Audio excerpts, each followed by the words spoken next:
I didn't actually always know that I wanted a career in the arts. My mom actually was the one who put me in the arts when I was 9 years old. And then I left the arts for a while for the sciences.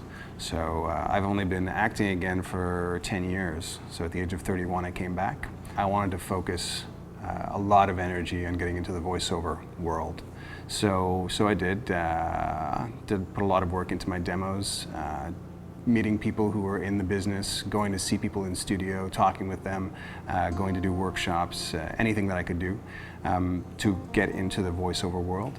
So the transition was clear for me. I knew that that's where predominantly I wanted to focus my attention. And then film and TV, you know, we have projects that come into town, and if we fit, we can go and audition, but the voice work was very important to me as a base. If you want to be a voiceover actor for video games, listen to the cinematics, go play the games, record your demo, get feedback from people who are in the business, even if it's from your friends who game, to see what they think, if they're honest with you, and just keep working and keep working. It's not a business that's very easy to get into. I think a lot of people have seen that and they know that. They feel that there's kind of a force field around the voice world and voice community, but it's not true. I think it's just a question of working and getting to the level that you need to break in, and then once you are in, you can keep working on all sorts of different projects and you get known. So I would say, work on your demos, listen to the type of work that you want to do, whether it's cartoon or video game or commercial voice, and really invest the time that you need to. The video game workshop is great for people who want to work in video games. You touch on mocap, you touch on being in the voice studio and on dubbing at the same time, but specifically for video games. Motion capture is fantastic. It's great. I started doing it 8 years ago, I guess, 7 or 8 years ago now. And it's just like being able to play all day long, but in a Lycra suit with markers on you. You get to play all sorts of different characters. Sometimes you are voicing the characters as well, and sometimes it's just your body.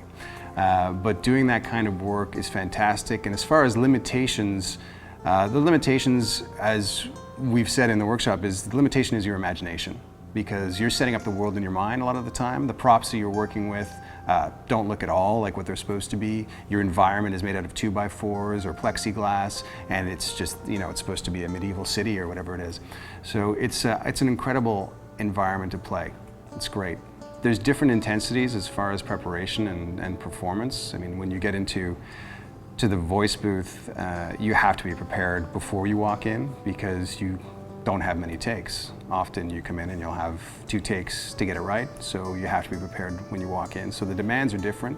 I think the challenge is just in the preparation, more for anything else, for all of them. There are 2 pieces of advice that I try to live by whenever I go in and do auditions and work. One of them is to prepare as if I'm going to shoot when I'm going into my audition. I'm not going to the audition and going, oh well, I think I did well enough to get a call back. No, I'm going in to try and shoot. So that my scene is prepared as if I'm going onto set that day and we're getting it done right then and there. And the other element is, especially for video games, I'm constantly aware of how it's going to be perceived by the player and the audience. So when I'm approaching a scene, I think to myself, what would I want to see as a player? What would make this the coolest scene possible? Little moments, little hesitations, little, how do you stress the words? What different action could you add that would make it that much more interesting? So that perspective as the player, to me, influences a lot the work that I'll do.